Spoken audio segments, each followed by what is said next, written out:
Hi all, good morning. ಹೇಗಿದ್ದೀರಾ ಎಲ್ಲರೂ? Welcome back to my channel. Welcome back to a new vlog. ಇವತ್ತಿನ vlog as usual routine vlog ಆಗಿರುತ್ತೆ. Everyday same ಇರೋದಿಲ್ಲ, ಸ್ವಲ್ಪ ಅಂದರೆ slight changes ಆಗುವಂಥದ್ದಷ್ಟೇ. ತುಂಬ ದಿನ ಆಯಿತು, 1 ವೀಕ್ ಆಯಿತು ನಾನು ವ್ಲಾಗನ್ನು ಅಪ್ಲೋಡ್ ಮಾಡದೆ. ಸ್ವಲ್ಪ ಬ್ಯುಸಿ ಇದ್ದೆ, ಸ್ವಲ್ಪ ಎಲ್ಲ ಕೇಕ್ ಆರ್ಡರ್ಸ್ ಇತ್ತು. ಮತ್ತು ಇತ್ತೀಚೆಗೆ ನನ್ನ ಚಿಕ್ಕ ಮಗು ಅಂತೂ ತುಂಬಾ ನಾಟಿಯಾಗಿದ್ದಾನೆ. ಹಾಗಾಗಿ ಅವನ ಹಿಂದೆನೇ ಇರಬೇಕು. ಸ್ವಲ್ಪ ಹೊತ್ತು ಬಿಟ್ಟರೆ ಸಾಕು, ಎಲ್ಲಿಂದ ಎಲ್ಲಿಯೋ ತಲುಪ್ತಾನೆ. ಹಾಗೆ ಸ್ವಲ್ಪ ಅವನ ಕಡೆ ಗಮನ ಜಾಸ್ತಿ ಇಡೋದ್ರಿಂದ ನನಗೆ ಶೂಟೆಲ್ಲ ಮಾಡಲಿಕ್ಕೆ ಕಷ್ಟ ಆಗ್ತಾ ಉಂಟು. ಹಾಗೂ ಎಡಿಟ್ ಮಾಡಲಿಕ್ಕೆ ಕೂಡ ಟೈಮ್ ಸಿಗ್ತಾ ಇಲ್ಲ. ಯಾರಾದರೂ ಫಸ್ಟ್ ಟೈಮ್ ನನ್ನ ಚಾನಲ್ನ ನೋಡ್ತಾ ಇದ್ದೀರಾ ಆದರೆ welcome to my channel.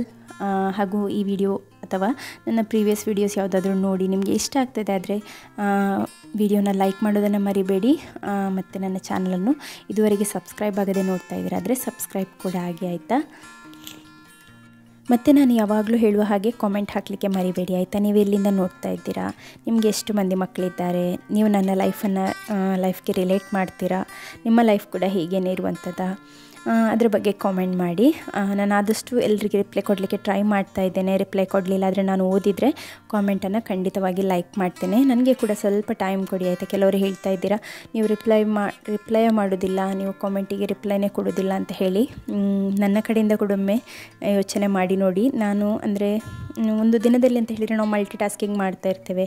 ಈಚೆಯಿಂದ cake orders, ಯೂಟ್ಯೂಬಿದು comments, ನಮ್ಮ ಪರ್ಸ್ನಲ್ ಲೈಫ್ ಎಲ್ಲ ಅನ್ನುವಾಗ ಎಲ್ಲ ಎಂತ ಹೇಳೋದು, ಒಂದು ಸಜ್ಜಿಗೆ ಬಜಿಲ್ ರೀತಿಯಲ್ಲಿ ಆಗಿ ಹೋಗ್ತದೆ. ಹಾಗೆ ಕಷ್ಟ ಆಗ್ತದೆ ಸ್ವಲ್ಪ.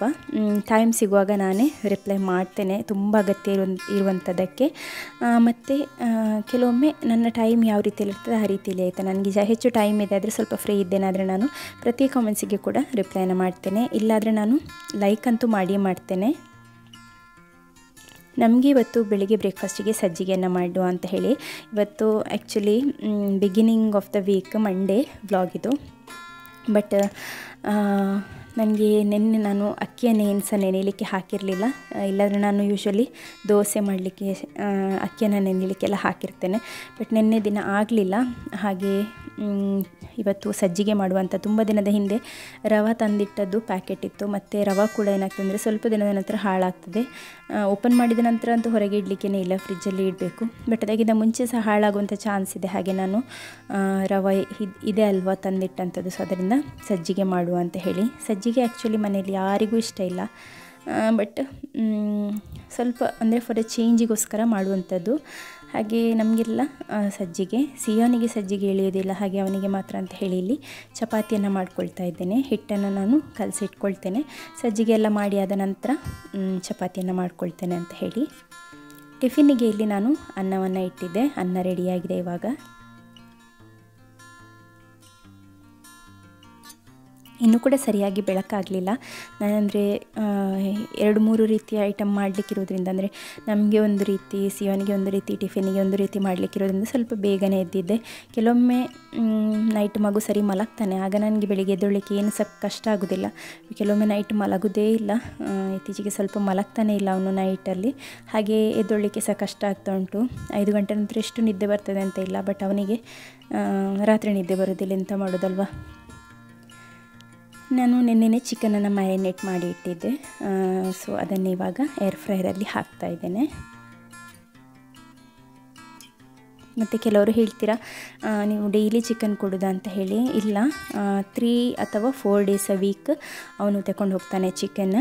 1 ಟೈಮ್ ಅಲ್ವಾ ದಿನದಲ್ಲಿ, ಮಧ್ಯಾಹ್ನದ ಒಂದು ಲಂಚಿಗೆ ಅಂತ ಹೇಳಿ ತಗೊಂಡು ಹೋಗುವಂಥದ್ದು 1 ಪೀಸ್. ಮತ್ತು ಒಂದು ದಿನ ನಾನು ಚಿಕನ್ ನಗೆಟ್ಸನ್ನು ಕೊಡ್ತೇನೆ, ಒಂದು ದಿನ ಚಪಾತಿಯನ್ನು ಕೊಡ್ತೇನೆ, ಇನ್ನೊಂದು ದಿನ ಬೇರೆ ಏನಾದರೂ ಇದೆ ಅದನ್ನು ಕೊಡ್ತೇನೆ. ಆ ರೀತಿಯಲ್ಲಿ ಮಾಡುವಂಥದ್ದು. ಅಥವಾ 4 ಡೇಸ್ ಅ ವೀಕ್ ಚಿಕನನ್ನೇ ತಗೊಂಡು ಹೋಗ್ತಾನೆ. ಆ ರೀತಿಯಲ್ಲಿ ಯಾವುದು ನನಗೆ ಕನ್ವೀನಿಯೆಂಟ್ ಆಗ್ತದೆ ಆ ರೀತಿಯಲ್ಲಿ ಮಾಡಿಕೊಡುವಂಥದ್ದು ಅಷ್ಟೇ. ಸಜ್ಜಿಗೆಗೆ ಅಂತ ಹೇಳಿ ನಾನಿಲ್ಲಿ ಇವಾಗ ಬೇಕಾಗುವಂಥ ಆನಿಯನ್ಸ್, ಗ್ರೀನ್ ಚಿಲ್ಲಿ ಅದನ್ನೆಲ್ಲ ಕಟ್ ಮಾಡ್ಕೊಳ್ತಾ ಇದ್ದೇನೆ. ಸೈಡಲ್ಲಿ ನಾನು ಸಜ್ಜಿಗೆಗೆ ಹಾಕಲಿಕ್ಕಿರುವ ನೀರನ್ನು ಇಡ್ತಾ ಇದ್ದೇನೆ. ಸಜ್ಜಿಗೆ ಅಂತ ಹೇಳಿದರೆ ಮಂಗಳೂರು ಕಡೆ ಸಜ್ಜಿಗೆ ಅಂತ ಹೇಳುವಂಥದ್ದು, ಮತ್ತು ಬೇರೆ ಕಡೆ ಎಲ್ಲ ಉಪ್ಪಿಟ್ಟು ಅಂತ ಹೇಳ್ತಾರಲ್ಲ ಅದನ್ನೇ. ಬಟ್ ಉಪ್ಪಿಟ್ಟಿಗೆ ಹಸಿರು ಮೆಣಸಿನಕಾಯಿಯನ್ನು ಮಾತ್ರ ಹಾಕಿ ಖಾರವಾಗಿ ಎಲ್ಲ ಮಾಡ್ತಾರೆ, ಅದಕ್ಕೆ ತರಕಾರಿ ಎಲ್ಲ ಹಾಕ್ತಾರೆ. ಇಲ್ಲಿ ಸ್ವಲ್ಪ ಸ್ವೀಟ್ ಮತ್ತು ಸಾಲ್ಟ್ ಎರಡನ್ನು ಬ್ಯಾಲೆನ್ಸ್ ಮಾಡಿ ಮಾಡುವಂಥದ್ದು ಸಜ್ಜಿಗೆ ಅಂತ ಹೇಳಿದರೆ.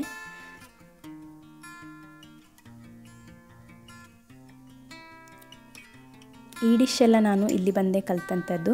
ಇಲ್ಲಿ ನಾನು ರವೆ ಯಾವ ರೀತಿಯಲ್ಲಿ ಅಂದರೆ ಬಾಂಬೆ ರವೆ ಇದೆ ಅಲ್ವಾ, ಸೂಜಿ, ಅದನ್ನು ತೆಕ್ಕೊಳ್ಳುವಂಥದ್ದು.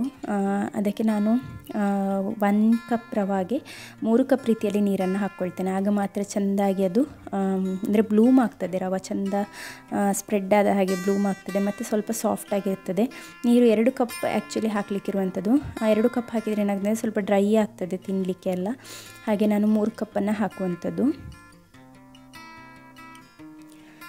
ಈಗ ಸಜ್ಜಿಗೆ ರೆಡಿಯಾಗಿದೆ. ಇನ್ನು ನೆಕ್ಸ್ಟ್ ಸಿಯಾನ್ನ ಬ್ರೇಕ್ಫಾಸ್ಟ್ನ ರೆಡಿ ಮಾಡ್ತಾ ಇದ್ದೇನೆ. ಚಪಾತಿ ಅಂತ ಅವನು 365 ದಿನ ಕೊಟ್ಟರೆ ಸಹ ತಿಂತಾನೆ, ಅದರಲ್ಲಿ ಯಾವುದೇ ಡೌಟ್ ಇಲ್ಲ. 3 ಟೈಮ್ಸ್ ಅ ಡೇ ಕೊಟ್ಟರು ಕೂಡ ತಿಂತಾನೆ. ಆದರೆ ಮಾಡಲಿಕ್ಕೇ ಆಗೋದಿಲ್ಲ. ಚಪಾತಿ ಮಾಡೋದಂತ ಹೇಳಿದ್ದು ಅಷ್ಟು ಈಸಿ ಕೆಲಸ ಅಲ್ಲ. ಹಿಟ್ಟನ್ನು ಕಲಿಸ್ಬೇಕು, ಚಪಾತಿಯನ್ನು ಲಟ್ಟಿಸಬೇಕು, ಪುನಃ ಅದನ್ನು ಫ್ರೈ ಮಾಡಬೇಕು, ಎಷ್ಟು ಕೆಲಸ ಅಲ್ವಾ. ಆದರೆ ತಿನ್ನಲಿಕ್ಕೆ ಮಾತ್ರ ಚೆನ್ನಾಗಾಗ್ತದೆ. ನನಗೆ ಕೂಡ ಇಷ್ಟ, ಸಿಯೋನ್ಗೆ ಮಾತ್ರ ಅಲ್ಲ, ಚಪಾತಿ ನಂದು ಕೂಡ ಫೇವ್ರೆಟ್. ನಾನು ನನ್ನ ಮಮ್ಮಿ ಮನೆಗೆ ಹೋದರೆ ನಮ್ಮ ಮನೆಯಲ್ಲಿ ಹೆಚ್ಚಾಗಿ ಮಮ್ಮಿ ಚಪಾತಿ ಮಾಡುವಂಥದ್ದು. ಮತ್ತು ನನಗೆ ಕೇಳಿದರೆ ಮಮ್ಮಿ ಚಪಾತಿ ಮಾಡಿಕೊಡ್ತಾರೆ. ನಾನು ಹೆಚ್ಚು ತಿನ್ನುವಂಥದ್ದೇ ಚಪಾತಿ. ಸಿಯೋನನ್ನು ಹಸ್ಬೆಂಡ್ ಎಬ್ಬಿಸಿದ್ದಾರೆ, ಅವರೇ ಬ್ರಷ್ ಎಲ್ಲ ಮಾಡಿಸ್ತಾರೆ. ಸೊ ಫಸ್ಟ್ ಒಮ್ಮೆ ಬಂದು ಇಲ್ಲಿ ಕಿಚನಲ್ಲಿ ನೋಡಲಿಕ್ಕೆ ಉಂಟು ಏನಿವತ್ತು ಬ್ರೇಕ್ಫಾಸ್ಟಿಗೆ ಅಂತ ಹೇಳಿ. ಚಪಾತಿ ಅಂತ ಹೇಳಿದ್ದಕ್ಕೆ ಖುಷಿಯಾಯಿತು, ಹಾಗೆ ಹೋಗಿದ್ದಾನೆ ಈಗ ಬ್ರಷ್ ಮಾಡಲಿಕ್ಕೆ.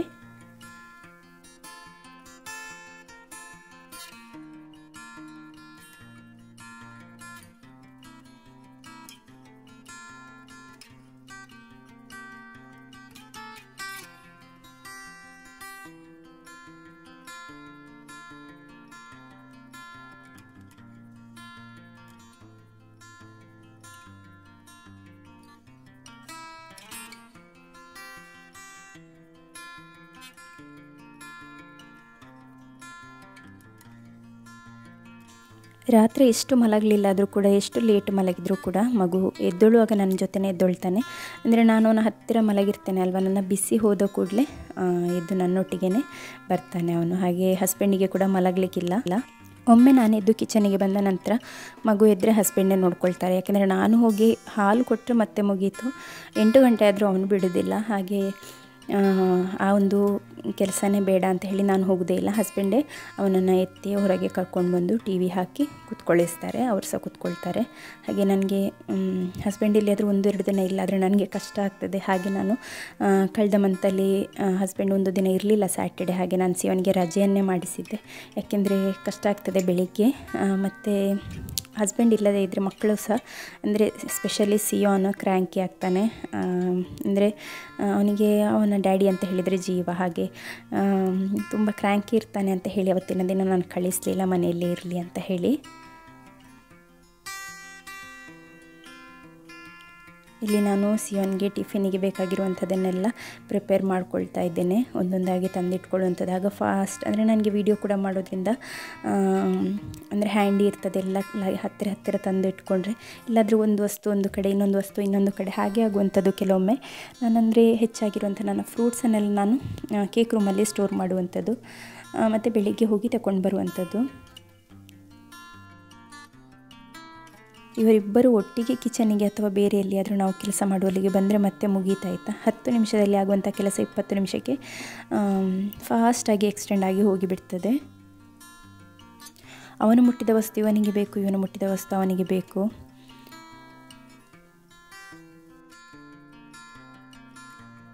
ಮಾವ ಕೂಡ ಬಂದಿದ್ದಾರೆ ಚಹಾ ಕುಡಿಲಿಕ್ಕೆ, ಸೊ ಅವರಿಗೆ ಚಹಾ ಮತ್ತು ಸಜ್ಜಿಗೆಯನ್ನು ಕೊಡ್ತಾ ಇದ್ದೇನೆ.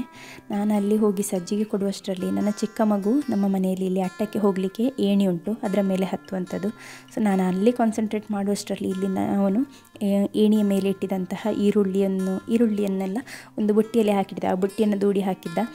ಈಗ ನನಗೆ ಕಳೆದ ಸಲ ಕೂಡ ಒಬ್ಬರು ಕಾಮೆಂಟಲ್ಲಿ ಹೇಳಿದರು ಏಣಿಗೆ ಚಾಪೆಯನ್ನು ಕಟ್ಟಿ ಅಂತ ಹೇಳಿ. ತುಂಬ ಒಳ್ಳೆ ಐಡಿಯಾ ಆಯಿತಾ, ಯಾಕೆಂದರೆ ನಾನು ಕರ್ಟನನ್ನು ಅಂದರೆ ಬೆಡ್ಶೀಟನ್ನು ಕಟ್ಟಿದ್ದೆ 3 ಸ್ಟೆಪ್ಪಿಗೆ. ಅಂದರೆ ಮೊನ್ನೆ ನಾನು ಆ್ಯಕ್ಚುಲಿ ವಾಶ್ರೂಮಿಗೆ ಹೋಗಿದ್ದೆ, ಮಗು ಒಂದು ಕಡೆ ಕೂತ್ಕೊಂಡಿದ್ದ ಅಂತ ಹೇಳಿ ನಾನು ಸೋಫಾವನ್ನು ಬಾಗಿಲಿಗೆ ಇಟ್ಟು ವಾಶ್ರೂಮಿಗೆ ಹೋಗಿದ್ದೆ, ಜಸ್ಟ್ ಯೂರಿನ್ ಪಾಸ್ ಮಾಡಿ ಬರುವ ಅಂತ ಹೇಳಿ.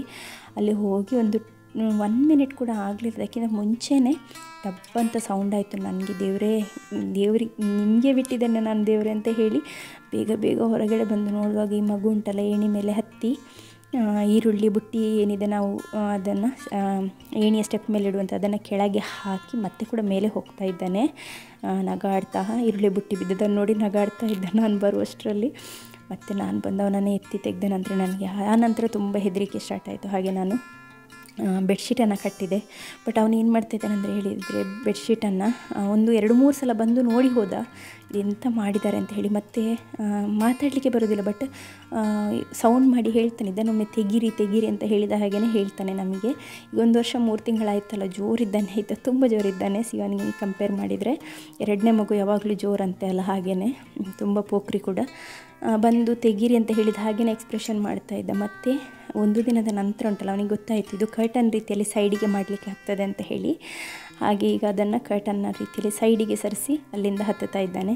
ಇನ್ನು ಅವರು ಹೇಳಿದ ಹಾಗೆಯೇ ಚಾಪೆಯನ್ನು ಕಟ್ಟೋದೇ ಒಳ್ಳೆಯದು, ಯಾಕೆಂದರೆ ಚಾಪೆಯನ್ನು ಕಟ್ಟಿದರೆ ಚಾಪೆಯನ್ನು ದೂಡಲಿಕ್ಕೆ ಆಗೋದಿಲ್ಲ ಅಲ್ಲ, ಅದು ಸ್ಟಿಫ್ ಇರ್ತದೆ ಅಲ್ಲ. ಸೊ ಇನ್ನು ಅದನ್ನೇ ಮಾಡಬೇಕಷ್ಟೇ. ಇಲ್ಲಿ ಡೈಲಿ ನಮ್ಮ ಮನೆಯಲ್ಲಿ ಹಸ್ಬೆಂಡ್ ಮನೆ ಒಂದು ಗುಡಿಸಿ ಕೊಡ್ತಾರೆ. ನನಗೆ ಮನೆ ಗುಡಿಸಿ ಕೊಟ್ಟರೆ ನನ್ನ ಅರ್ಧ ಕೆಲಸ ಮಾಡಿಕೊಟ್ಟ ಹಾಗೆ, ಯಾಕೆಂದರೆ ನನಗೆ ಬಗ್ಗಿ ಗುಡಿಸಲಿಕ್ಕೆ ಸೊಂಟ ನೋವು ಬರ್ತದೆ, ತುಂಬ ಹೊತ್ತು ಬಗ್ಗಿ ಎಲ್ಲ ಮಾಡಲಿಕ್ಕೆ ಆಗೋದಿಲ್ಲ ನನಗೆ. ಮತ್ತು ಕಷ್ಟ ಕೂಡ ಆಗ್ತದೆ ಮನೆ ಗುಡಿಸು ಅಂತ ಹೇಳಿದರೆ, ಅಷ್ಟೊಂದು ಈಸಿ ಇಲ್ಲ. ಬಟ್ ಡೈಲಿ ಆ ಒಂದು ಟಾಸ್ಕನ್ನು ಹಸ್ಬೆಂಡೇ ಮಾಡ್ತಾಯಿದ್ದಾರೆ ಈಗ ತುಂಬ ವರ್ಷಗಳಿಂದ. ನನ್ನ ಹಸ್ಬೆಂಡ್ ಈ ರೀತಿಯಲ್ಲಿ ಮನೆಯೆಲ್ಲ ಗುಡಿಸಿ ಕೊಡ್ತಾರೆ ಅಂತ ಹೇಳಿ ನಮ್ಮ ವಿಡಿಯೋನ ನೋಡಿ ಒಬ್ಬರು ಇನ್ಸ್ಪೈರ್ ಆಗಿ ಅವರ ಹಸ್ಬೆಂಡ್ ಕೂಡ ಅವರಿಗೆ ಹೆಲ್ಪ್ ಮಾಡ್ತಾ ಇದ್ದಾರೆ ಅಂತ ಹೇಳಿದರು. ಹಾಗೆಲ್ಲ ಕೇಳುವಾಗ ನನಗೆ ತುಂಬ ಖುಷಿ ಆಗ್ತದೆ ಆಯಿತಾ. ಸೊ ಹಾಗೆ ಹಸ್ಬೆಂಡ್ಸ್ ಎಲ್ಲ ಹೆಲ್ಪ್ ಮಾಡಿದರೆ ಏನಾಗೋದಿಲ್ಲ, ಮನೆ ಅವ್ರದ್ದು ಕೂಡ. ನಾವು ಹೇಗೆ ಬೇರೆ ಮನೆಯಿಂದ ಬಂದು ನಮ್ಮ ಮನೆ ನಮ್ಮ ಪೇರೆಂಟ್ಸ್ ಅಂತ ಹೇಳಿ ಅಕ್ಸೆಪ್ಟ್ ಮಾಡಿ ಎಲ್ಲ ಕೆಲಸ ಮಾಡಬೇಕು, ಅದೇ ರೀತಿಯಲ್ಲಿ ಅವರು ಕೂಡ ಅವ್ರದ್ದು ಮನೆಯಲ್ಲಿ ಮಾಡ್ಬೋದಲ್ವ. ಸೊ ಯಾರು ಮೇಲೂ ಅಲ್ಲ ಕೀಳು ಅಲ್ಲ, ಹಾಗೆ ಈ ರೀತಿಯಲ್ಲಿ ಅರ್ಥ ಮಾಡಿಕೊಂಡು ಕೆಲಸ ಮಾಡಿದರೆ ಈಸಿ ಆಗ್ತದೆ. ಇಲ್ಲಾದರೆ ಈ ಮಗುವನ್ನು ಅಂದರೆ ಈ ಸಿಯೋನನ್ನು ನಾನೆಲ್ಲದು ಬ್ರಷ್ ಮಾಡಿಸಲಿಕ್ಕೆ ನಿಂತರೆ ನಂದು ಪುನಃ ಕೆಲಸ ಆಗೋದಿಲ್ಲ. ಅವರೊಂದು ಬ್ರಷ್ ಮಾಡಿಸೋದ್ರಿಂದ ನಂದು ತುಂಬ ಕೆಲಸ ನನಗೆ ಉಳಿದ ಹಾಗೆ ಆಗ್ತದೆ. ಸಿಯೋನ್ಗೆ ಬೆಳಿಗ್ಗೆಯಿಂದ ಸಂಜೆವರೆಗೆ ಶೂವನ್ನು ಹಾಕಿ ಅವನ ಕಾಲಲ್ಲಿ ಸ್ವಲ್ಪ ಅಂದರೆ ಇಚ್ಚಿಂಗ್ ಸ್ಟಾರ್ಟ್ ಆಗಿತ್ತು. ಹಾಗೆ ನಾನು ಒಂದು ದಿನ ಅವನಿಗೆ ಚಪ್ಪಲನ್ನು ಹಾಕಿಸಿ ಕಳಿಸಿದ್ದೆ. ಈಗ ನೆಕ್ಸ್ಟ್ ಡೇ ಕೂಡ ಇವತ್ತು ಕೂಡ ಚಪ್ಪಲ್ ಹಾಕ್ತೇನೆ ಅಂತ ಹೇಳಿನೇ ಹಠ ಮಾಡ್ತಾ ಇದ್ದಾನೆ. ಒಂದು ಚಪ್ಪಲ್ ಮತ್ತು ಒಂದು ಶೂ ತೆಕ್ಕೊಂಡು ಬಂದಿದ್ದ, ಮತ್ತು ಅವನಿಗೆ ಗೊತ್ತಾಯಿತು ಇದೆರಡು ಬೇರೆ ಬೇರೆ ಅಂತ ಹೇಳಿ. ಈಗ ಹೋಗಿ ಇನ್ನೊಂದು ಅದರ ಜೋಡಿಯನ್ನು ತರಲಿಕ್ಕೆ ಅಂತ ಹೇಳಿ ಹೋಗಿದ್ದಾನೆ. ಇನ್ನು ಮಕ್ಕಳೇ ಹುಷಾರಾಯ್ತಾ. ನಾನು ಹೇಳ್ತೇನೆ ಟೀಚರ್ ಹತ್ರ ಅಮ್ಮ ಹೇಳಿದ್ದು ಅಂತ, ಅಂದರೆ ನಾನು ಹೇಳಿದಂತೆ ಹೇಳ್ತಾನಂತೆ, ಹಾಗೆ ಪರವಾಗಿಲ್ಲ. ಮತ್ತು ಕೂಗಲಿಕ್ಕೆ ಸ್ಟಾರ್ಟ್ ಮಾಡಿದ, ತೆಗಿಸಿದ್ದಕ್ಕೆ ಫೋರ್ಸ್ ಮಾಡಿ. ಮತ್ತು ಸ್ವಲ್ಪ ಇಚ್ಚಿಂಗ್ ಕೂಡ ಇತ್ತಲ್ಲ, ಹಾಗೆ ಇರಲಿ ಪರವಾಗಿಲ್ಲ, ಇವತ್ತೊಂದು ದಿನ ಒಂದು ಚಿಕ್ಕ ಕ್ಲಾಸ್ ಎಲ್ಲ ಪರವಾಗಿಲ್ಲ ಅಂತ ಹೇಳಿ ಬಿಟ್ಟಿದ್ದೇವೆ. ನಾಳೆಯಿಂದ ಹಾಕ್ತಾನೆ ಅಂತೆ ಶೂ.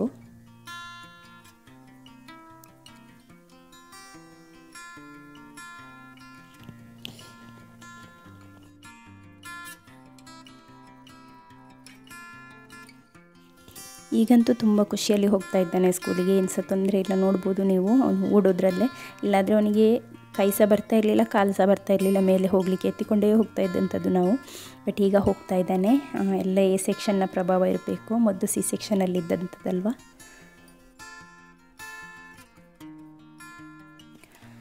ಇಲ್ಲಿಯೇ ಮೇಲೆ ಸ್ವಲ್ಪ ಸೊಪ್ಪಿನ ಬೀಜವನ್ನು ಹಾಕಿದರು. ಅದಕ್ಕೆ ಹಸ್ಬೆಂಡ್ ಡೈಲಿ ನೀರನ್ನು ಹಾಕಿ ಕೊಡ್ತಾರೆ ಈ ರೀತಿಯಲ್ಲಿ. ಇಲ್ಲಿ ಸ್ವಲ್ಪ ನವಿಲಿದು ಕೂಡ ಕಾಟ ಇರೋದ್ರಿಂದ ನವಿಲು ಬರ್ತದೆ ಎಲ್ಲ ತಿನ್ನಲಿಕ್ಕೆ ಅಂತ ಹೇಳಿ. ಬಂದರೆ ಒಟ್ಟಿಗೆ 7-8 ನವಿಲು ಬರ್ತದೆ. ಅಂದರೆ ಅದರಲ್ಲಿ ತಂದೆ ತಾಯಿ ಉಂಟು ಮತ್ತು 4 ಚಿಕ್ಕ ಚಿಕ್ಕ ಮರಿ ಕೂಡ ಉಂಟು. ಇವನನ್ನು ಸ್ವಲ್ಪ ಹೊತ್ತು ಬಿಟ್ಟು ಹೋಗಲಿಕ್ಕೆ ಕೂಡ ಹೆದರಿಕೆ ಆಯಿತು. ಒಂದು ಕೆಲಸ ನೋಡಿ, ಹೀಗೇ ಸ್ವಲ್ಪ ಹೊತ್ತು ಟಿ ವಿ ನೋಡ್ತಾ ಇದ್ದ. ಅವನಿಗೆ ಬೇಕಾದದ್ದು ಬಂದರೆ ಕೂತ್ಕೊಂಡು ನೋಡ್ತಾನೆ, ಅಡ್ವರ್ಟೈಸ್ ಬಂದರೆ ಎದ್ದು ಹೀಗೆ ಸೋಫಾ ಮೇಲೆ ಹತ್ತಿ, ಇನ್ನೊಂದು ಆಚೆ ಸೋಫಾ ಉಂಟಲ್ಲ ಅದರ ಒಂದು ಹ್ಯಾಂಡ್ ರೆಸ್ಟ್ ಏನಿದೆ ಅದರ ಮೇಲೆ ಹತ್ತಿ ಅಲ್ಲಿಂದ ವಿಂಡೋಗೆ ಹತ್ತುತ್ತಾನೆ. ಎಲ್ಲಿಯಾದರೂ ಕೆಳಗೆ ಬಿದ್ದರೆ ಅಂತಲೇ ಹೆದರಿಕೆ. ಮೊನ್ನೆ ಹೋಗಿ ಇಂಟರ್ನೆಟ್ಟಿದ್ದು ಎಲ್ಲ ಕೇಬಲ್ ಎಲ್ಲ ಎಳೆದು ಕೆಳಗೆ ಹಾಕಿಬಿಟ್ಟಿದ್ದ. ಸೊ ತುಂಬ ಅಂದರೆ ತುಂಬ ಲೂಟಿ. ಈಗ ನೋಡ್ತಾನೆ ಇರಬೇಕು. ನಾನು ಮಾವ ಫ್ರೀ ಇದ್ದರೆ ಅವ್ರ ಹತ್ರ ಹೇಳ್ತೇನೆ, ಸ್ವಲ್ಪ ಹೊತ್ತು ನೋಡ್ಕೊಳ್ಳಿ, ನಾನೊಂದು ಈ ಕೆಲಸ ಮಾಡ್ತೇನೆ ಅಂತ ಹೇಳಿ. ಇವನ್ ನನಗೆ ನಿಜ ಹೇಳ್ಬೇಕಂದ್ರೆ ನನಗೊಂದು ವಾಶ್ರೂಮಿಗೆ ಹೋಗಬೇಕಾದ್ರೂ ಕೂಡ ನಾನು ಕೆಲವೊಮ್ಮೆ ಮಾವನ ಹತ್ರ ಹೇಳ್ತೇನೆ, ಸ್ವಲ್ಪ ನೋಡ್ತೀರಾ ಅಂತ ಹೇಳಿ. ಅಂದರೆ ನಮ್ಮ ಟೈಮಿಗೆ ನಮಗೆ ಹೋಗಲಿಕ್ಕೆ ಆಗೋದಿಲ್ಲ. ಈಗ ಅವರ ಟೈಮ್ ನೋಡಿ ನಾವು ಹೋಗುವಂಥದ್ದಷ್ಟೇ ಅಂಥ ಪರಿಸ್ಥಿತಿ ಬಂದಿದೆ. ಅಷ್ಟೊಂದು ಲೂಟಿ ಮಾಡ್ತಾನೆ ಈಗ.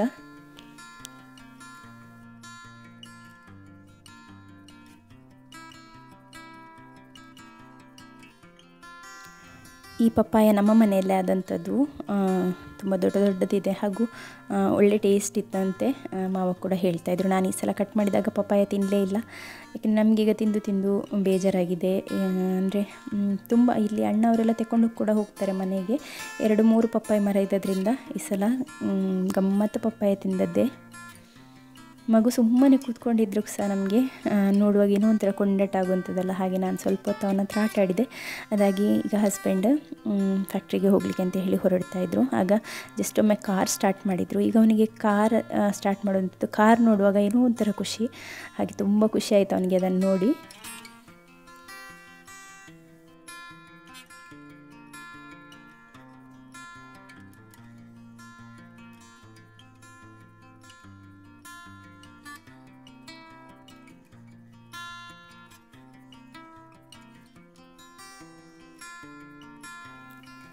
ನಾವಲ್ಲಿ ಹೋಗಿ ಬರುವಷ್ಟರಲ್ಲಿ ಇಲ್ಲಿ ಅತ್ತೆ ಸಾರಿಗೆ ಅಂತ ಹೇಳಿ ಖಾರವನ್ನು ತೆಗಿತಾ ಇದ್ದಾರೆ. ಇಲ್ಲಿ ಅದು ಮತ್ತು ಕರೆಂಟ್ ಹೋದರೆ ಕಷ್ಟ ಅಲ್ಲ.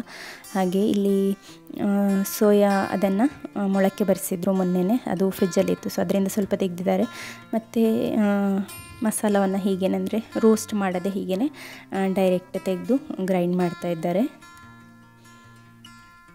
ಇವರಿಗೆಲ್ಲ ಎಷ್ಟು ವರ್ಷದಿಂದ ಕುಕ್ಕಿಂಗ್ ಮಾಡ್ತೀವಿ, ಇವರೆಲ್ಲ ಚಿಕ್ಕ ಏಜಿಂದ ಕುಕ್ಕಿಂಗ್ ಮಾಡ್ತಾ ಇರೋದ್ರಿಂದ ಕಣ್ಣು ಮುಚ್ಚಿ ಮಸಾಲೆ ತೆಗಿ ಅಂತ ಹೇಳಿದರೆ ಸಹ ಅವರು ಕರೆಕ್ಟಾದ ಮಸಾಲವನ್ನು ತೆಗಿತಾರೆ, ಪರ್ಫೆಕ್ಟಾಗಿ ಮಾಡ್ತಾರೆ. ಬಟ್ ನಮಗೆಲ್ಲ ಸ್ವಲ್ಪ ಕಷ್ಟ ಅಲ್ಲ, ಸ್ವಲ್ಪ ಅಂದರೆ ಅಪರೂಪಕ್ಕೆ ಕುಕ್ಕಿಂಗ್ ಮಾಡುವಾಗ ಕೆಲವೊಂದು ಐಟಮ್ ಹಾಕಲಿಕ್ಕೆ ಮರೆತು ಹೋಗ್ತದೆ, ಕೆಲವೊಂದು ಐಟಮ್ ಜಾಸ್ತಿ ಕೂಡ ಆಗ್ತದೆ. ಮಗುವಿಗೆ ಈಗ ಮಿಕ್ಸಿ ಆನ್ ಮಾಡಲಿಕ್ಕೆ ಗೊತ್ತು. ಹಾಗೆ ಜಾರ್ ನಾನು ಯಾವಾಗಲೂ ಅತ್ತೆ ಹತ್ರ ಹೇಳುವಂಥದ್ದು, ಖಾರ ಬಿಸಿ ಆಯಿತು ಅಂತ ಹೇಳಿ ಜಾರಿದು ಮುಚ್ಚಳ ಓಪನ್ ಇಟ್ಟು ಹೋದರೆ ಉಂಟಲ್ಲ, ಅಂದರೆ ಗ್ರೈಂಡ್ ಮಾಡುವಾಗ ಬಿಸಿ ಆಗ್ತದಲ್ಲ, ಹಾಗೆ ಓಪನ್ ಇಟ್ಟು ತಣ್ಣಗಾಗಲಿ ಅಂತ ಇಟ್ಟು ಹೋದರೆ ಇವನೆಲ್ಲಿ ಅದ್ರ ಕಿಚನಿಗೆ ಬಂದರೆ ಉಂಟಲ್ಲ ಮತ್ತು ನಮಗೆ ಒಂದು ಇಡೀ ದಿನದ ಕೆಲಸ ಇರಲಿಕ್ಕುಂಟು ಆನ್ ಮಾಡಿದರೆ. ಅದಕ್ಕೆ ನಾನು ಹೇಳುವಂಥದ್ದು, ನೀವು ಮುಚ್ಚಿ ಓಪನ್ ಇಡ್ತೀರಾದರೆ ಸ್ವಿಚ್ಚನ್ನು ಬಂದ್ ಮಾಡಿ ಹೋಗಿ ಅಂತ ಹೇಳಿ. ಅವರಿಗೆ ಸಹ ಏಜ್ ಆಗಿದೆ ಅಲ್ಲ, ಅವರಿಗೆ ಸಹ ನೆನಪಾಗೋದಿಲ್ಲ. ಬಟ್ ಈ ಲೂಟಿಯನ್ನು ಎಂತ ಮಾಡೋದಲ್ಲ ಅವನನ್ನು, ಅದಕ್ಕೆ ನಾನು ಅವನನ್ನು ಬಿಟ್ಟು ಇಲ್ಲಿ ಸಹ ಹೋಗ್ತಾ ಇಲ್ಲ ಈಗ. ಅಂದರೆ ಕೇಕ್ ಮಾಡಲಿಕ್ಕೆ ಸಹ ವೀಡಿಯೋಸ್ ಕೂಡ ಅದೇ ಕಾರಣದಿಂದ ಡಿಲೇ ಆಗ್ತಾ ಇರುವಂಥದ್ದು. ಈಗ ಎಂತ ಹೇಳ್ತಾರೆ ಅದಕ್ಕೆ, ಬಸಳೆ ಮತ್ತು ಕಾಳನ್ನು ಒಟ್ಟಿಗೆ ಬೇಯಲಿಕ್ಕೆ ಅಂತ ಹೇಳಿ ಇಟ್ಟಿದ್ದಾರೆ, ನೀರನ್ನು ಹಾಕಿ. ನೆಕ್ಸ್ಟ್ ಅದಕ್ಕೆ ರುಬ್ಬಿದ ಮಸಾಲವನ್ನು ಹಾಕ್ತಾರಂತೆ. ಉಪ್ಪನ್ನು ಹಾಕಬಾರ್ದು ಅಂತ ಹೇಳಿದ್ದು, ಉಪ್ಪನ್ನು ಹಾಕಿದರೆ ಬಸಳೆ ಬೇಯುವುದಿಲ್ಲ ಅಂತೆ.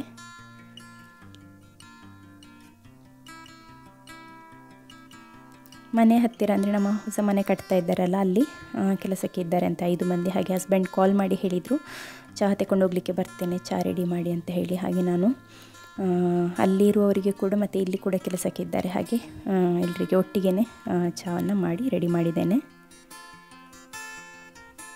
ಈ 1-2 ವರ್ಷದಲ್ಲಿ ನಾನಂತೂ ತುಂಬ ಚಹಾ ಮಾಡಿದ್ದೇನೆ ಆಯಿತಾ. ನಾನು ಲೈಫಲ್ಲಿ ಮಾಡಿರಲಿಕ್ಕಿಲ್ಲ ಎಷ್ಟು ಚಹಾ. ನಮಗೆ ಅದೇ ಕೆಲಸ, ಚಹಾ ಮಾಡೋದು ಕೆಲಸ. ನಮ್ಮ ಪಾತ್ರೆ ಎಲ್ಲ ಕಪ್ಪು ಕಪ್ಪಾಗಿದೆ, ಅಂದರೆ ಎವ್ರಿ ಟೈಮ್ ಚಹಾ ಮಾಡುವಾಗ ಆ ಚಹಾದು ಕಪ್ಪು ಇದು ಉಳಿತದೆ ಅಲ್ವ, ರೆಸಿಡ್ಯೂ. ಹಾಗೆ ಎಷ್ಟು ಸಲ ಅಂತ ಕ್ಲೀನ್ ಮಾಡಿದರೆ ಸಹ ದಿನಕ್ಕೆ 3-4 ಸಲ ಕೆಲವೊಮ್ಮೆ ಚಹಾ ಮಾಡ್ತೇವೆ ನಾವು. ಇವನ ಕೆಲಸ ನೋಡಿ, ಈಗ ದೊಡ್ಡದಾಗ್ತಾ ಇದ್ದ ಹಾಗೆ ಒಂದೊಂದು ಕೆಲಸ ಕಲಿತಾರೆ. ಈ ರೀತಿಯಲ್ಲಿ ವೆಟ್ ಟಿಶ್ಯೂವನ್ನು ಎಳೆದು ಎಲ್ಲ ಕಡೆ ಹಾಕುವಂಥದ್ದು. ಹಾಳು ಮಾಡಿ ಹಾಕಿದ್ದಾನೆ ತುಂಬ. ಒಂದು ಪ್ಯಾಕೆಟಲ್ಲಿ ಒಂದು ಅರ್ಧದಷ್ಟು ಇವನೇ ಖಾಲಿ ಮಾಡಿದ್ದಾನೆ. ಈಗ ನಾನು ಶೂಟ್ ಮಾಡುವಾಗೆಲ್ಲ ಮಗು ನನ್ನ ಕೈಯಲ್ಲೇ ಇದ್ದಾನೆ ಆಯಿತಾ. ನಾನು ಅವನ್ನ ಎತ್ತಿ ಹಿಡ್ಕೊಂಡೇ ಬರುವಂಥದ್ದು. ಅಂದರೆ ಅವನಿಗೆ ಸಹ ಅಲ್ಲಿ ಬಿಟ್ಟು ಬಂದರೆ ಅವನು ಕೂಗ್ತಾನೆ, ಬೊಬ್ಬೆ ಹಾಕ್ತಾನೆ. ಸೋಫಾ ಹತ್ತಿರ ಬಂದು ಸೋಫಾವನ್ನು ದೂಡಲಿಕ್ಕೆ ಸ್ವಲ್ಪ ದೂಡ್ತಾನೆ, ಆದರೆ ನಾನು ಅಂದರೆ ಅದನ್ನು ಫಿಕ್ಸ್ ಮಾಡಿ ಇಟ್ಟು ಬರುವಂಥದ್ದು. ದೂಡಿದರೆ ಸಾಚೆ ಈಚೆ ಹೋಗೋದ ರೀತಿಯಲ್ಲಿ ಸ್ವಲ್ಪ ಮುಂದೆ ಇಟ್ಟರೆ ಅವನೇ ಸೋಫಾವನ್ನು ಎಳೆದು ಅವನಿಗೆ ಬೇಕಾದ ಕಡೆ ಹೋಗ್ತಾನೆ.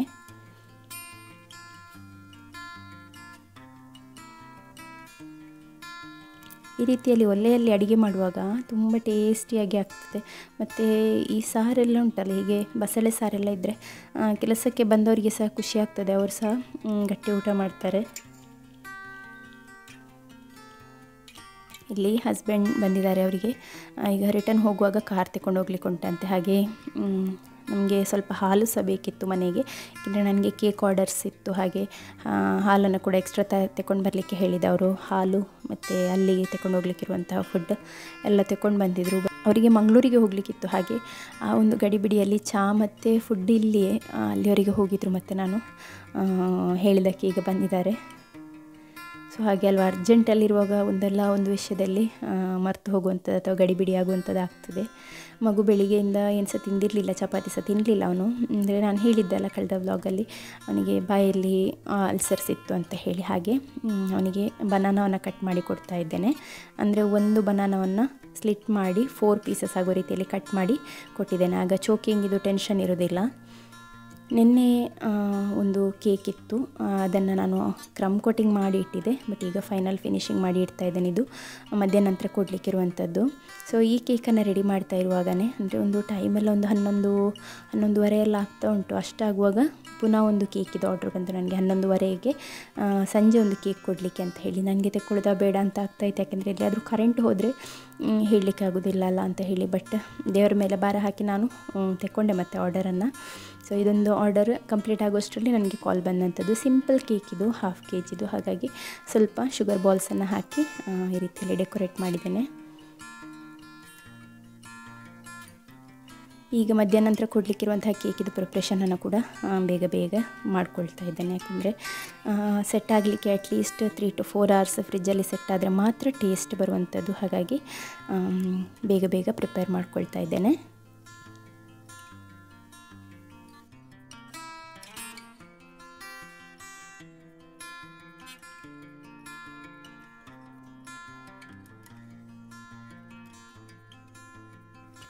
ಹೆಚ್ಚಾಗಿ ನನಗೆ ಅಡ್ವಾನ್ಸ್ಡ್ ಬುಕ್ಕಿಂಗ್ ಆಗಿರ್ತದೆ. ಬಟ್ ಕೆಲವರು ಬೆಳಿಗ್ಗೆ ಹೇಳ್ತಾರೆ, ಮತ್ತು ಕೆಲವರು ಹೀಗೆ ಲೇಟ್ ಆಗ್ತದೆ, ಯಾಕೆಂದರೆ ನೆನಪಾಗೋದಿಲ್ಲ ಅಲ್ಲ ಸಡನ್ನಾಗಿ, ಮತ್ತೆ ಗೊತ್ತಾಗ್ತದೆ. ಹಾಗೆ ಇದೊಂದು ಆ ರೀತಿಯಲ್ಲಿ ಲೇಟ್ ಬಂದಂಥ ಆರ್ಡರ್. ಕೆಲವರು ರೆಸಿಪಿ ಕೇಳ್ತಾ ಇರ್ತೀರಾ ಕಾಮೆಂಟಲ್ಲಿ, ಅಂದರೆ ರೆಸಿಪಿ ಹೇಳಿ ಅಂತ ಹೇಳಿ. ಆಲ್ರೆಡಿ ನಾನು ಒಂದು ರೆಸಿಪಿಯನ್ನು ಅಪ್ಲೋಡ್ ಮಾಡಿದ್ದೇನೆ 1/2 kg, ಅದನ್ನೇ ಡಬಲ್ ಮಾಡಿದರೆ ಆಯಿತು. ಮತ್ತು ನನಗೆ ಅಂದರೆ ಹೀಗೆ ಪರ್ಸ್ನಲ್ ನಂಬರ್ಸಿಗೆ ಕಾಲ್ ಒಂದು ಮಾಡಬೇಡಿ, ಎಗ್ಲೆಸ್ಸಿದು ರೆಸಿಪಿ ಹೇಳಿ, ನನಗೆ 1.5 kg ರೆಸಿಪಿ ಹೇಳಿ, ನಾನು ನಂಬರನ್ನು ಶೇರ್ ಮಾಡಿದ್ದೇನೆ ಅಂತ ಹೇಳಿ ಆ ರೀತಿಯಲ್ಲಿ ಕಾಲ್ ಮಾಡಲಿಕ್ಕೆ ಹೋಗಬೇಡಿ ಪ್ಲೀಸ್. ನಾನು ರಿಕ್ವೆಸ್ಟ್ ಮಾಡ್ತೇನೆ. ಯಾಕೆಂತ ಹೇಳಿದರೆ ನಮ್ಮ ಸ್ಕೆಡ್ಯೂಲ್ ಎಷ್ಟೊಂದು ಹೆಕ್ಟಿಕ್ ಆಗಿರ್ತದೆ ಅಂತ ಹೇಳಿ ನಮಗೆ ಮಾತ್ರ ಗೊತ್ತು. ಮಾತಾಡ್ತಾ ಕೂತ್ಕೊಳ್ಳೋಷ್ಟು, ಅದನ್ನು ಎಕ್ಸ್ಪ್ಲೇನ್ ಮಾಡುವಷ್ಟು, ಬರೆದು ಕಳಿಸುವಷ್ಟು ನಮಗೆ ಟೈಮ್ ಇರೋದಿಲ್ಲ. ಅಂಡರ್ಸ್ಟ್ಯಾಂಡ್ ಆಗ್ತದೆ ಅಂತ ಹೇಳಿ ಅಂದ್ಕೊಳ್ತೇನೆ. ಕಾಲ್ ಮಾಡುವಂಥದ್ದು, ಪರ್ಸ್ನಲ್ ಮೆಸೇಜ್ ಮಾಡುವಂಥದ್ದು ಆಲ್ರೆಡಿ ನಾನು ಹಾಕಿದ್ದೇನೆ ರೆಸಿಪಿ. ಮತ್ತು ನಿಮಗೆ ಬೇಕಾದರೆ ಯೂಟ್ಯೂಬಲ್ಲಿ ಬೇಕಾದಷ್ಟು ಲಕ್ಷದಷ್ಟು ರೆಸಿಪೀಸ್ ಇದೆ, ಬೇರೆ ಎಲ್ಲ ಇದೆ. ಹಾಗಾಗಿ ನನಗೆ ಕಾಲ್ ಒಂದು ಮಾಡಲಿಕ್ಕೆ ಹೋಗಬೇಡಿ. ಕಾಲ್ ರಿಸೀವ್ ಮಾಡದೇ ಇದ್ದರೆ ಪುನಃ ನೀವು ಮೆಸೇಜ್ ಹಾಕುವಂಥದ್ದು, ನೀವು ಕಾಲೇ ರಿಸೀವ್ ಮಾಡೋದಿಲ್ಲ, ನೀವೆಂತ ರಿಪ್ಲೈ ಮಾಡೋದಿಲ್ಲ ಅಂತೆಲ್ಲ ಹೇಳಿ. ಯಾಕೆಂದರೆ ನಾನು ಸಹ ಒಂದು ವೈಫ್, ಒಂದು ಅಮ್ಮ, ನನಗೆ ಸಹ ನಾನೊಂದು ಹೋಮ್ ಬೇಕರ್ ಆಗಿರೋದ್ರಿಂದ ನನಗೆ ಸಹ ಒಂದು ಬಿಸ್ನೆಸ್ ಇದೆ. ನನ್ನದೇ ಆದಂಥ ಟೆನ್ಷನ್ಸ್, ನನ್ನದೇ ಆದಂಥ ಕಮಿಟ್ಮೆಂಟ್ಸ್ ನನಗೆ ಇದೆ. ಈವನ್ ನನ್ನ ತಾಯಿ ಮನೆಗೆ ಸಹ ಡೈಲಿ ಕಾಲ್ ಮಾಡೋದಿಲ್ಲ. ಯಾಕೆಂದರೆ ಅಷ್ಟು ಬ್ಯುಸಿ ಇರ್ತೇವೆ ನಾವು. ನನಗೆ ಕೆಲವೊಮ್ಮೆ ಅನಿಸ್ತದೆ ನಾನಿಂತ ಎಷ್ಟು ಬ್ಯುಸಿ ಅಲ್ಲ, ನಾನೊಂದು ಸ್ವಲ್ಪ ದಿನ ಫ್ರೀ ತಗೊಳ್ಬೇಕು, ಒಂದು ವಾರ ಎಲ್ಲಿಯಾದರೂ ಹೋಗಬೇಕಂತ ನನಗೇ ಅನ್ನಿಸ್ತದೆ. ಬಟ್ ಹೀಗೆಲ್ಲ ಕಾಲ್ ಮಾಡಿ ನೀವಂದರೆ ಫ್ರೀ ಇರ್ತೀರಾ, ನಿಮಗೆ ಬೇರೆ ಏನು ಕೆಲಸ ಇರೋದಿಲ್ಲ ಅಂತ ಹೇಳಿದರೆ ನಮ್ಮ ಲೈಫ್ ಆ ರೀತಿಯಲ್ಲಿ ಇರೋದಿಲ್ಲ. ಸೊ ಅರ್ಥ ಆಗ್ತದೆ ಅಂತ ಹೇಳಿ ಅಂದ್ಕೊಳ್ತೇನೆ. ಕಾಮೆಂಟ್ ಮಾಡ್ತಿರಾದರೆ ಪರವಾಗಿಲ್ಲ ಅದರಲ್ಲಿ, ಬಟ್ ಕಾಲ್ ಮಾಡಲಿಕ್ಕೆ ಹೋಗಬೇಡಿ ಪ್ಲೀಸ್, ರಿಕ್ವೆಸ್ಟ್ ಆಯಿತಾ. ಇದೊಂದು ನಂಬರನ್ನು ಯೂಸ್ ಮಾಡಿ ವಾಟ್ಸಪ್ ಮಾಡುವಂಥದ್ದು, ಕಾಲ್ ಮಾಡುವಂಥದ್ದು ಬೇಡ. ಯಾಕೆಂದರೆ ಅದು ನನಗೆ ಏನಂತ ಹೇಳ್ತಾರೆ, ನನಗೆ ಅಷ್ಟೊಂದು ಪರ್ಸ್ನಲಿ ನನಗೆ ಇಷ್ಟ ಆಗೋದಿಲ್ಲ. ಯಾಕೆಂದರೆ ನಾನು ಆಲ್ರೆಡಿ ಹೇಳಿದ್ದೇನೆ ರೀಸನನ್ನು. ಕೆಲವೊಮ್ಮೆ ನನ್ನ ಮಗುವನ್ನು ನಾನು ಫೀಡ್ ಮಾಡಿ ಮಲಗಿರಿಸ್ತಾ ಇರ್ತೇನೆ, ಆ ಟೈಮ್ನಲ್ಲಿ ಕಾಲ್ ಬರುವಂಥದ್ದು. ನಾರ್ಮಲ್ ಕಾಲ್ ತೆಗೆಯದೇ ಇದ್ದರೆ ವಾಟ್ಸಪ್ ಕಾಲ್ ಮಾಡುವಂಥದ್ದು, ವಾಟ್ಸಪ್ ವಾಯ್ಸ್ ಕಾಲೆಲ್ಲ. ಸೊ ಪ್ಲೀಸ್ ಹಾಗೆ ಮಾಡಲಿಕ್ಕೆ ಹೋಗಬೇಡಿ. ನಿಮಗೆ ಬೇಕಾದರೆ ಇಂಟರ್ನೆಟಲ್ಲಿ ಬೇಕಾದಷ್ಟು ರೆಸಿಪೀಸ್ ಇದೆ. ಎಲ್ಲ ಪ್ರತಿಯೊಂದು ಡೌಟಿಗೆ ಕೂಡ ನಿಮ್ಮದು ವಿಪಿಂಗ್ ಕ್ರೀಮ್ ಸ್ಟಿಫ್ ಬೇಕಾದರೂ ಸಾಫ್ಟ್ ಬೇಕಾದರೂ ಕೂಡ ಕಾಲ್ ಮಾಡ್ತೀರಾ. ಎಗ್ಲೆಸ್ ಕೇಕಿಗೆ ಎಗ್ ಹಾಕದೆ ಎಗ್ಲೆಸ್ ಕೇಕ್ ಮಾಡಬೇಕಾದ್ರೆ ಬೇರೆ ಏನು ಹಾಕಬೇಕು, ಎಷ್ಟು ಹಾಕಬೇಕು, ನಂದು ಕೇಕ್ ಸಾಫ್ಟ್ ಆಗಿದೆ, ನಂದು ಕೇಕ್ ಹಾರ್ಡಾಗಿ ಬಂತು, ಈಗ ಸಾಫ್ಟ್ ಆಗಲಿಕ್ಕೆ ಏನು ಮಾಡಬೇಕು, ಪ್ಲೀಸ್ ಬೇಡ ಹಾಗೆ ಕೇಳಲಿಕ್ಕೆ ಮಾಡಬೇಡಿ. ಯಾಕೆಂದರೆ ನೀವು ಕೂಡ ರಿಸರ್ಚ್ ಮಾಡಿ ನೀವು ಹೇಳ್ತೀರಲ್ಲ ನೀವು ರಿಪ್ಲೈ ಮಾಡೋದಿಲ್ಲ ಹೇಳೋದಿಲ್ಲ ಅಂತ ಹೇಳಿ. ನಾನು ಕೇಕ್ ಮಾಡಲಿಕ್ಕೆ ಕಲಿತದ್ದು ಹೇಗೆ ಗೊತ್ತಾ, ನಾನು ಯೂಟ್ಯೂಬ್ ನೋಡಿಯೇ ಕಲಿತದ್ದು. ನೂರಾರು ರೆಸಿಪೀಸನ್ನು ರೆಫರ್ ಮಾಡಿ ಅದರಿಂದ ನಾನು ಬೇಕ್ ಮಾಡಿ ಮಾಡಿ ಮಾಡಿ ನನಗೆ ಕನ್ವೀನಿಯೆಂಟ್ ಆಗುವಂಥ ರೆಸಿಪಿಯನ್ನು ನಾನೇ ಅಂದರೆ ಯಾವ ರೀತಿಯಲ್ಲಿ ಮಾಡಿದರೆ ಸರಿ ಆಗ್ತದೆ ಅದನ್ನು ನಾನೇ ಫೈಂಡ್ ಔಟ್ ಮಾಡಿ ನಿಮಗೆಲ್ಲ ಹೇಗಾಗಬೇಕಂತ ಹೇಳಿದರೆ ಸುಲಭದಲ್ಲಿ ಆಗಬೇಕು.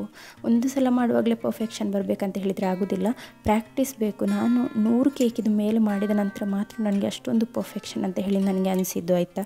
ಅದಕ್ಕಿಂತ ಮುಂಚೆನೇ ನಾನು ಪರ್ಫೆಕ್ಷನನ್ನು ಯಾವತ್ತೂ ಕೂಡ ಶಾರ್ಪ್ ಎಡ್ಜ್ ಆಗಿರ್ಬೋದು ಯಾವುದರಲ್ಲೂ ಕೂಡ ನಾನು ಎಕ್ಸ್ಪೆಕ್ಟೇಷನ್ ಇಟ್ಕೊಂಡೇ ಇರಲಿಲ್ಲ. ಯಾಕೆಂದರೆ ಕೇಕ್ ಮಾಡೋದು ಅಂತ ಹೇಳಿದರೆ ಮತ್ತು ಪ್ರತಿಯೊಬ್ಬರಿಗೂ ಆಗೋದಿಲ್ಲ, ಅದು ಪ್ರಾಕ್ಟೀಸ್ ಇರೋರಿಗೆ ಮಾತ್ರ ಆಗುವಂಥದ್ದು.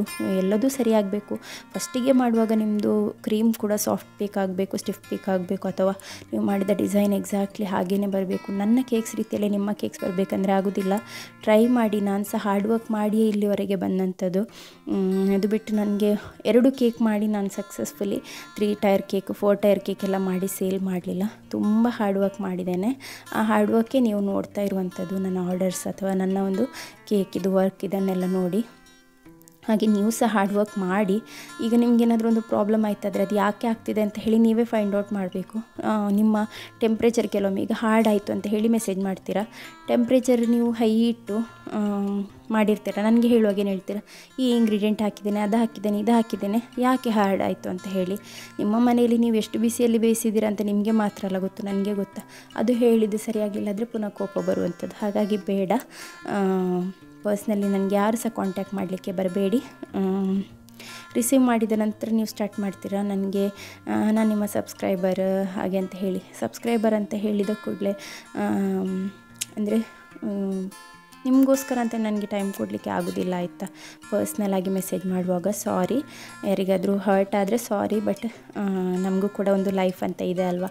ಸೋಷಿಯಲ್ ಮೀಡ್ಯಾದಲ್ಲಿ ಇದ್ದೇವೆ ಅಂತ ಹೇಳಿದ ಕೂಡಲೇ ಯಾವಾಗಲೂ open to speak, open to text ಅಂತ ಹೇಳಿ ಇರೋದಿಲ್ಲ. ಅರ್ಥ ಆಗ್ತದೆ ಅಂತ ಹೇಳಿ ಅಂದ್ಕೊಳ್ತೇನೆ. ಸೊ ಅಷ್ಟಾಗುವಾಗ ನನಗೆ ವೆರಿ ನೆಕ್ಸ್ಟ್ ಡೇಗೆ ಇನ್ನೊಂದು ಆರ್ಡ್ರ್ ಬಂತು, ಬಟರ್ ಸ್ಕಾಚ್ ಕೇಕಿದು. ಹಸ್ಬೆಂಡ್ ಕಾಲ್ ಮಾಡಿ ಹೇಳಿದರು ನಾಳೆಗೊಂದು ಕೇಕ್ ಬಟರ್ ಸ್ಕಾಚ್ ಬೇಕು ಅಂತ ಹೇಳಿ. ಸೊ ಫಾಸ್ಟಾಗಿ ನಾನು ಪ್ರಿಪೇರ್ ಮಾಡ್ಕೊಳ್ತಾ ಇದ್ದೇನೆ. ಇಲ್ಲಾಂದರೆ ನಾನು ಈ ಕೇಕ್ ಮಾಡುವಾಗ ನನಗೆ ಇವತ್ತು ನೈಟ್ ಆಗಿತ್ತು, ಒಂದು 9:30 10ವರೆಗೆ ಕೂಡ ನಾನು ವರ್ಕ್ ಮಾಡಿದ್ದೆ. ಹಸ್ಬೆಂಡ್ ಲೇಟ್ ಬಂದಿದ್ದರು, ಸೊ ಅವ್ರ ಹತ್ರ ಮಗುವನ್ನು ಕೊಟ್ಟು ನಾನು ಕೇಕನ್ನು ಕಂಪ್ಲೀಟ್ ಮಾಡಿ ಮಲಗಿದ್ದು. ಯಾಕೆಂದರೆ ನಾಳೆ ಟ್ಯೂಸ್ಡೇ, ಇವತ್ತು ಮಂಡೇ. ಟ್ಯೂಸ್ಡೇದು ಗ್ಯಾರಂಟಿ ಇಲ್ಲ, ಕರೆಂಟಿದು ಪವರ್ ಕಟ್ ಇರ್ತದೆ. ಹಾಗೆ ನೈಟ್ ಕಂಪ್ಲೀಟ್ ಮಾಡಿ ಮಲಗಿದ್ದಂಥದ್ದು. ಇವತ್ತು ಈವ್ನಿಂಗ್ ನಮ್ಮ ಮನೆಗೆ ಸ್ವಲ್ಪ ನೆಂಟರು ಕೂಡ ಬಂದಿದ್ದರು. ಹಾಗೆ ಆ ಟೈಮ್ನಲ್ಲಿ ಕೂಡ ಸ್ವಲ್ಪ ಆಚೆ ಈಚೆ ಅಂತ ಹೇಳಿ ಬ್ಯುಸಿ ಆದ್ವಿ. ಸೊ ಇಲ್ಲಿ ನಾನು ನಾಳೆಗೆ ಬೇಕಾದಂಥ ಕ್ರೀಮನ್ನು ಫ್ರೀಝರಿಂದ ತೆಗೆದು ಫ್ರಿಡ್ಜ್ ಡಿಪಾರ್ಟ್ಮೆಂಟಲ್ಲಿ ಇಡ್ತಾ ಇದ್ದೇನೆ. ಮಾಡಿದರೆ ಮಾತ್ರ ಕರೆಕ್ಟಾಗಿ ಅದು ಅದರ ಟೆಂಪ್ರೇಚರ್ ಸಿಗುವಂಥದ್ದು. ಹೊರಗೆ ಇಟ್ಟು ನಾವು ಕ್ರೀಮನ್ನು ಲೂಸ್ ಮಾಡಿ ಎಲ್ಲ ತೆಕ್ಕೊಂಡ್ರೆ ಕರೆಕ್ಟ್ ಕನ್ಸಿಸ್ಟೆನ್ಸಿ ನಮಗೆ ಸಿಗೋದಿಲ್ಲ. ಪ್ರತಿ ಸಲ ಕೇಕ್ ಮಾಡಿದರೆ ಒಂದೇ ಬೇಜಾರಂತ ಹೇಳುವಂಥದ್ದು, ಪಾತ್ರೆ ತೊಳೆಯುವಂಥದ್ದು. ಎಷ್ಟು ಪಾತ್ರೆ ಬೀಳ್ತದೆ ಅಂತ ಇಲ್ಲ. ನಾನು ಕೆಲವೊಮ್ಮೆ ಅಂದ್ಕೊಳ್ಳೋದು ನನ್ನ ಹತ್ರ 4 ಪಾತ್ರೆ ಇದ್ದಂಥದ್ದು ಈಗ ಎಷ್ಟು ಪಾತ್ರೆ ಆಯ್ತಲ್ಲ ಅಂತ ಹೇಳಿ, ಒಂದೊಂದೇ ಅಂತ ಹೇಳಿ ಪಾತ್ರೆಗಳಂತೂ ತುಂಬಿಬಿಟ್ಟಿದೆ. ಈಗ ಹೊಸತು ಮನೆ ಆದ ನಂತರ ಅಲ್ಲಿಗೆ ಶಿಫ್ಟ್ ಮಾಡುವಾಗ ಇರುವಂಥದ್ದು ಕೆಲಸ, ಅಲ್ಲಿ ಶಿಫ್ಟ್ ಮಾಡುವಂಥದ್ದು, ಅಲ್ಲಿ ಎಲ್ಲ ಸೆಟಪ್ ಮಾಡುವಾಗ ತುಂಬ ಟಯರ್ಡ್ ಆಗಲಿಕ್ಕಿದೆ. ಇಲ್ಲಿ ಹಸ್ಬೆಂಡ್ ಕೇಕ್ ಡೆಲಿವರಿ ತಗೊಂಡು ಹೋಗ್ಲಿಕ್ಕೆ ಅಂತ ಹೇಳಿ ಬಂದಿದ್ದಾರೆ. ಈಗ ಆಲ್ಮೋಸ್ಟ್ 6:30 ಆಗ್ತಾ ಉಂಟು, 6:30 6:45 ಆ ರೀತಿಯಲ್ಲಿ ಆಗ್ತಾ ಇದೆ. ಹಾಗೆ ನಾನು ಫೈನಲಾಗಿ ಹೆಸರನ್ನೆಲ್ಲ ಬರೆದು ರೆಡಿ ಮಾಡ್ಕೊಳ್ತಾ ಇದ್ದೇನೆ. ಈಗ 2 ಕೇಕನ್ನು ಕೊಡಲಿಕ್ಕಿತ್ತು. ಒಂದು ನಾನಾಗ ಬೆಳಿಗ್ಗೆ ತೋರಿಸಿದ್ದೆ ಅಲ್ಲ, ಸೊ ಆ ಒಂದು 1/2 kg ಕೇಕ್, ಇನ್ನೊಂದು ಕಿವಿ ಫ್ಲೇವರ್ಡ್ ಕೇಕ್, ಅದು ಗ್ರೀನ್ ಕಲರ್ ಇದು. ಸೊ ನನಗೆ ಮೊದಲು ನಾನು ಕೇಕಿದು ಬಿಸ್ನೆಸ್ ಸ್ಟಾರ್ಟ್ ಮಾಡುವಾಗ ತುಂಬ ಆಸೆ ಇತ್ತು, ನನ್ನದೇ ಹೆಸರಿನ ಒಂದು ಸ್ಟಿಕ್ಕರ್ ಹಾಕಿ ನನ್ನದೇ ಒಂದು ಬ್ರ್ಯಾಂಡಿನ ಒಂದು ಕೇಕನ್ನು ಕೊಡಬೇಕು ಅಂತ ಹೇಳಿ. ದೇವರ ದಯೆಯಿಂದ ಅಂದರೆ ಕೆಲವು ವರ್ಷಗಳ ಕಾಲ ಹಾರ್ಡ್ ವರ್ಕ್ ಮಾಡಿರೋದ್ರಿಂದ ಅದು ಅಚೀವ್ ಆಗಿದೆ. ಈಗ ಇದು ಸೆಕೆಂಡ್ ಟೈಮ್ ನಾನು ಈ ರೀತಿಯ ಒಂದು ಸ್ಟಿಕ್ಕರನ್ನು ಮಾಡ್ಕೊಳ್ತಾ ಇರುವಂಥದ್ದು. ಫಸ್ಟ್ ಅದರಲ್ಲಿ ಅಷ್ಟೊಂದು ಡೀಟೇಲ್ಡ್ ಇರಲಿಲ್ಲ, ಬಟ್ ಇದರಲ್ಲಿ ಪ್ರತಿಯೊಂದು ಡೀಟೇಲ್ಸ್ ಕೂಡ ಇದೆ. ಸೊ ಇದು ನಮ್ಮ ಮನೆಗೆ ಗೆಸ್ಟ್ ಬಂದಿದೆ ಅಂತ ಹೇಳಿದ್ರಲ್ಲ, ಅವ್ರು ತಂದಂಥ ಫ್ರೂಟ್ಸ್ ಮತ್ತು ಸ್ನ್ಯಾಕ್ಸ್. ಇಷ್ಟೇ ಇವತ್ತಿನೊಂದು ಸಿಂಪಲ್ ವ್ಲಾಗ್. ಈ ವ್ಲಾಗ್ ನಿಮಗೆ ಇಷ್ಟ ಆಗ್ತದೆ ಅಂತ ಹೇಳಿ ಭಾವಿಸ್ತೇನೆ. ಇಷ್ಟ ಆದರೆ ನನ್ನ ಪ್ರಿವಿಯಸ್ ವೀಡಿಯೋಸನ್ನು ಕೂಡ ಒಮ್ಮೆ ನೋಡಿ ಹಾಗೂ ಸಬ್ಸ್ಕ್ರೈಬ್ ಆಗೋದನ್ನು ಮರಿಬೇಡಿ. Thanks for watching. ಬಾಯ್.